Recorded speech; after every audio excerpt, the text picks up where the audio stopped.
Everyone, how are you? Good evening to all of you. ये evening shift का जो CET का paper है वो मेरे पास आ चुका है और ये जिसका भी एग्ज़ाम है ये डायरेक्ट स्टार्ट ही मेरे पास पैसेज से हुआ है। तो फर्स्ट पैसेज है 3 क्वेश्चंस मॉर्निंग शिफ्ट में थे, 3 इसी के आए हैं। तो 46 क्या है? The major threat to tiger population is. तो बिल्कुल आसान से ये पैसेज हैं और बिल्कुल सेम मिला हुआ है। ये देखो, the major threat to tiger population, देखिए इसमें प्रिंट काफ़ी अच्छा आया है। तो ये रहा यहाँ पे, the major threat to tiger population are numbers such as poaching for trade. तो पाउचिंग क्या होता है? अवैध शिकार करना। तो इसका जो करेक्ट ऑप्शन है वो है हमारा 3। नेक्स्ट आ जाता है, the skin and bones of tigers are also used. जो स्किन और बोन्स है टाइगर की वो और किस चीज़ के लिए यूज़ की जाती है? तो वो यूज़ की जाती हैं इन ट्रेडिशनल मेडिसिन।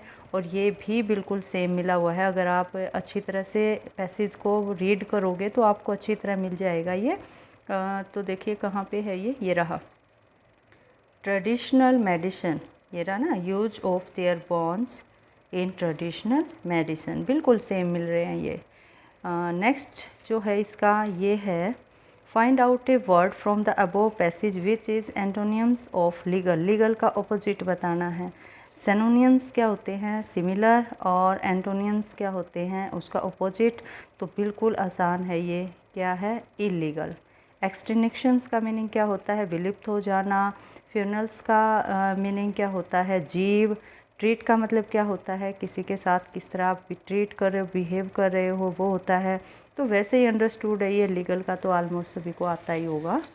अब नेक्स्ट इसका देख लेते हैं 49। तो 49 पे है, select the word that is most similar in meaning to given word. इस वर्ड्स का सबसे जो समानार्थी मीनिंग है वो बताइए आप। तो ये वर्ड क्या है अपना? ये है पैरोजिक। तो पैरोजिक का मीनिंग क्या होता है? ये होता है अपनी अकल्पनाशीलता, नीरसता। तो इसी का सिमिलर मीनिंग हमने बताना है। तो देखिए कई बार क्या होता है कि डायरेक्ट जो है वो सिमिलर या ऑपोजिट हमें पता नहीं लगता। तो वहाँ पे ट्रिक कौन सी लेनी पड़ती है हमें? वहाँ ट्रिक हमें अपनानी पड़ती है क्रॉस करने की। वैसे इस टाइम जो है वो इस क्वेश्चन का जो आंसर है वो फर्स्ट आएगा, अनइंस्पायरिंग। क्यों आएगा? क्योंकि पैट्रियोटिक का मीनिंग क्या होता है? देशभक्ति। और कनिंग का मीनिंग क्या होता है? चालाकी। और पोइटिक का मतलब क्या होता है? कविता।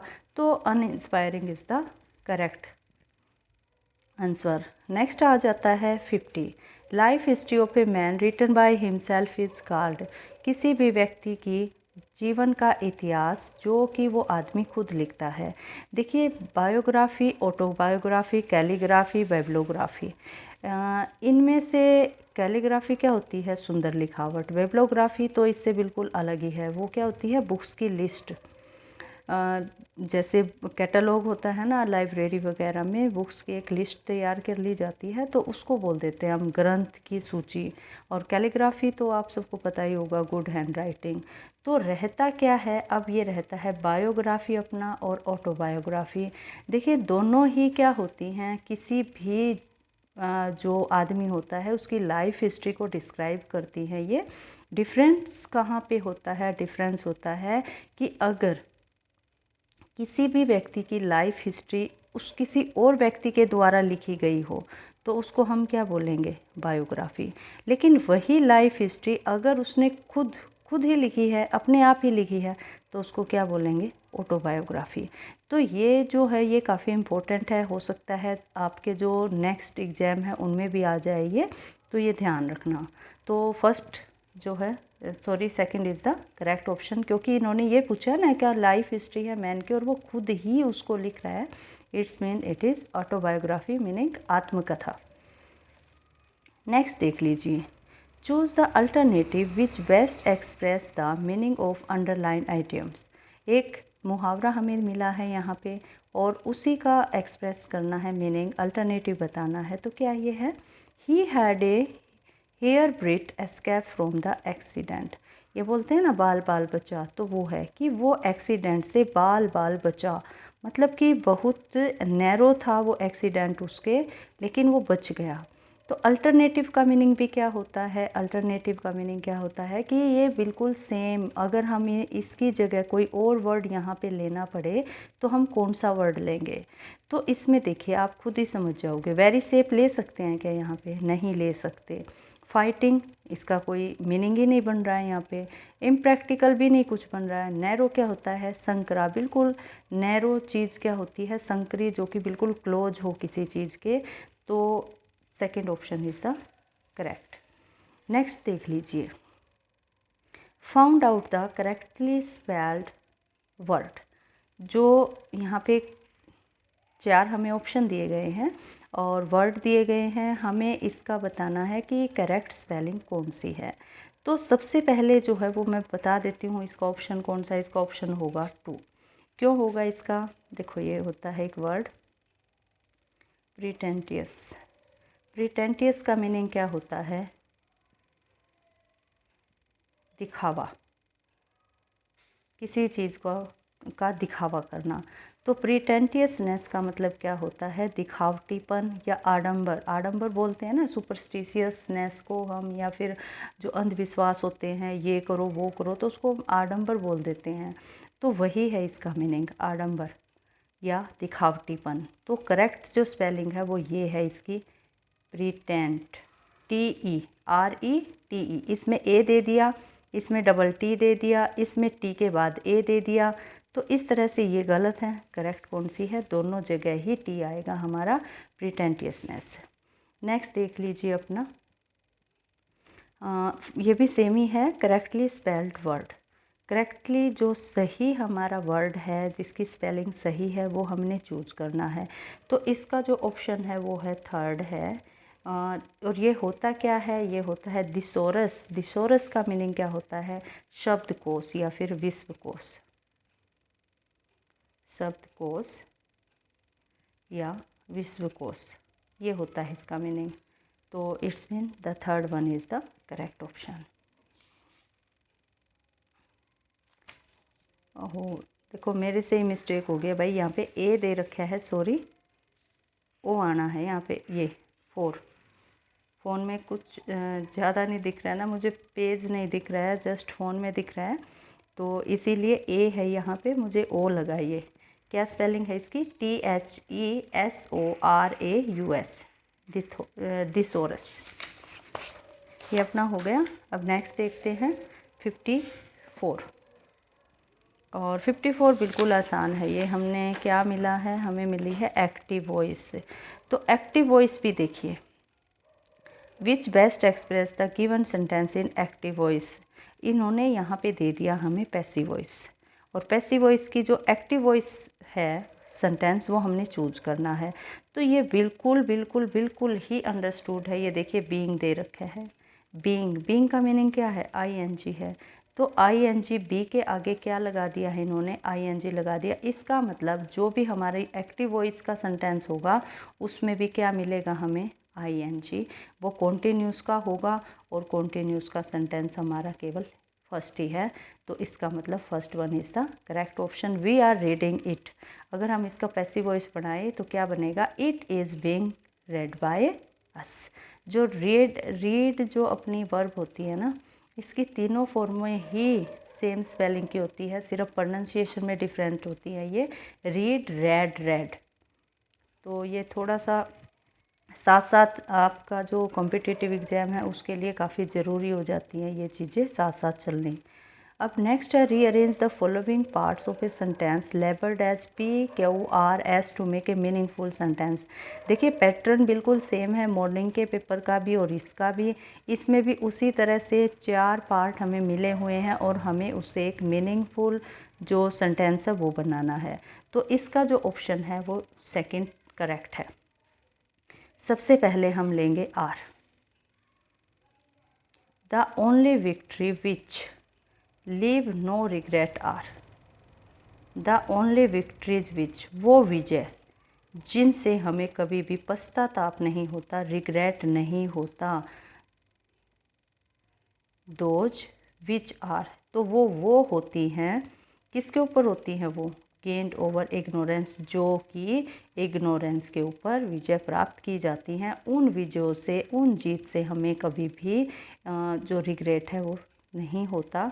तो कंप्लीट अपना जो सेंटेंस है वो क्या बनेगा, the only victories which leave no regret are those which are gained over ignorance. अज्ञानता पर जो विजय प्राप्त होती है उन विजयों से हमें कभी भी पश्चाताप नहीं होता। That's mean the second option is the correct, RPSQ। Next देख लेते हैं।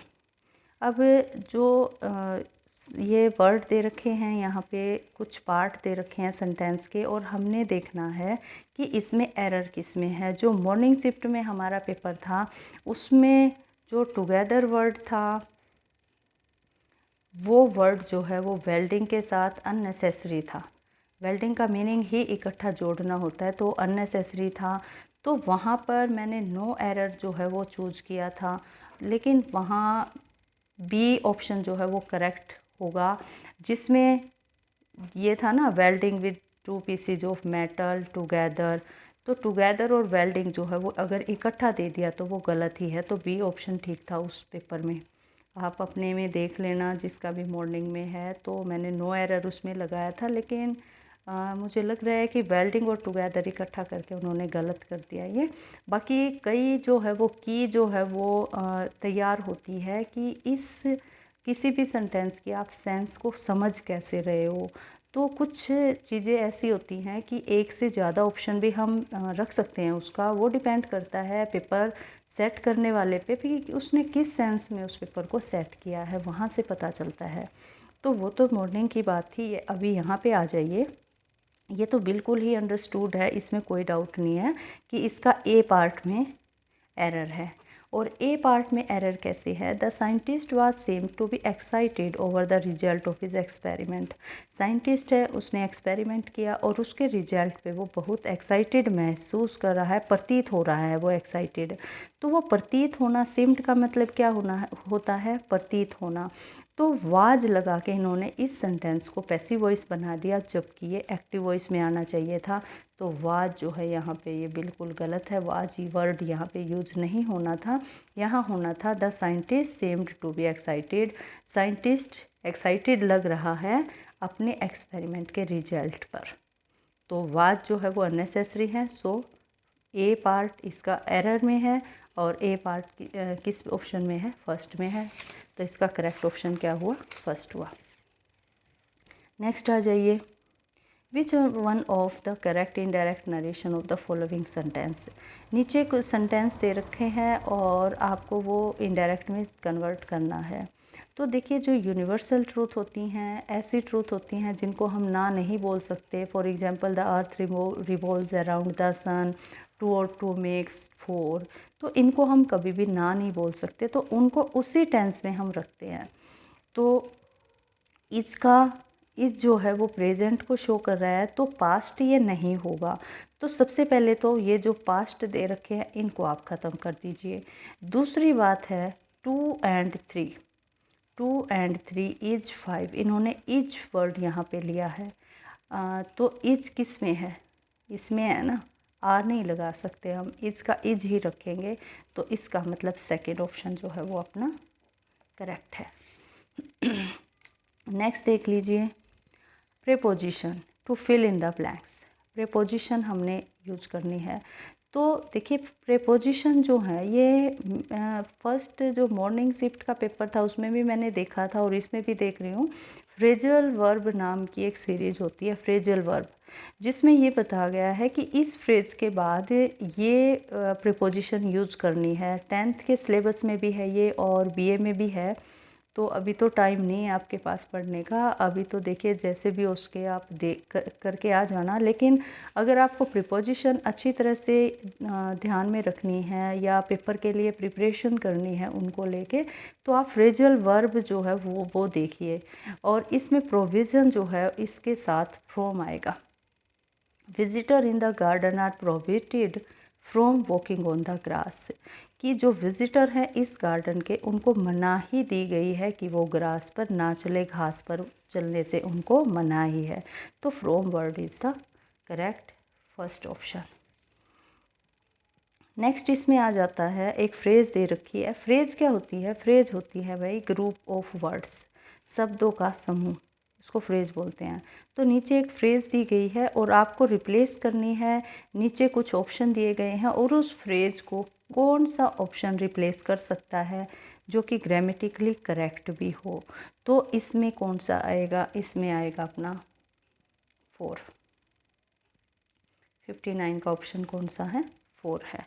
Commonly acceptable then.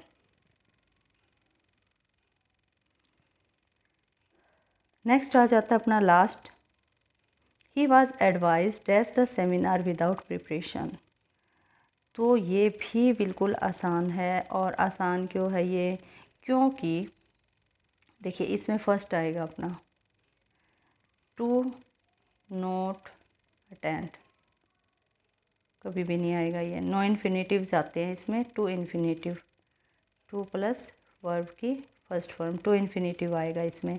और जहाँ पे नोट लग जाता है तो उसमें क्या करते हैं हम? नोट को अलग रख देते हैं और टू इन्फिनेटिव को अलग कर देते हैं। ये देखिए यहाँ अलग कर दिया। अब इसमें क्या किया इन्होंने? यहाँ पे टू लगा दिया। टू इन्फिनेटिव तो लगाना था, लगा तो दिया, लेकिन बीच में क्या ले लिया इन्होंने? नोट लगा दिया। तो ये गलत हो गया। यहाँ पे क्या हुआ? यहाँ पे इन्होंने टू के बाद अटेंडेड लगा दिया। ऐसा नहीं होना चाहिए था। टू के बाद टू इन्फिनेटिव है तो first form of verb use होगी। अब नेक्स्ट में क्या गड़बड़ की इन्होंने? टू नोट टू अटेंड, फिर दोबारा टू लगा दिया, नोट लगा दिया बीच में, यहाँ एक्स्ट्रा टू लगा दिया। तो ये टू जो है ये एक्स्ट्रा था, इसीलिए ये भी गलत है, ये भी गलत, ये भी गलत। तो करेक्ट ऑप्शन कौन सा अपना? 1 है। दूसरा एक बात और मैं आपको बता देती हूँ कि जो पेपर है उसमें कभी भी ये मत सोचो कि अभी एक फर्स्ट ऑप्शन आया है तो सेकंड का कोई और ऑप्शन होगा, सेकंड ही कैसे होगा इसका। तो ऐसा कुछ नहीं है। देखिए यहाँ पे 50 का भी 2 है, 51 का भी 2 है और 50, 51 और 52 तीनों के ही ऑप्शन 2 हैं। Second option is the correct. तो ये मत समझना कि हमारे लगातार ऐसे ही आ रहे हैं और हमारा गलत हो जाएगा, तो ऐसा कुछ नहीं होना। आप सिर्फ ध्यान से कर लेना, इनको अच्छी तरह से अटैम्प्ट कर लेना। सही अगर आपको चूज नहीं करना आ रहा है तो आप क्रॉस सिस्टम अपना सकते हो। जैसे इसमें बिल्कुल साफ दिख रहा है हियर ब्रीथ का मीनिंग आपको नहीं पता तो काटना शुरू कर दो, इम्प्रैक्टिकल नहीं होगा। फाइटिंग, लड़ाई, वहाँ से कहाँ से आगे लड़ाई। वेरी सेफ, बहुत ही सुरक्षित नहीं, ऐसे नहीं है। हेयर मतलब बाल जितना ही बचा था वो तो बहुत सुरक्षित तो नहीं था। तो ऑप्शन कौन सा बचा हमारे पास? नैरो बचा। तो best of luck for your exams. Now thank you, have a nice day.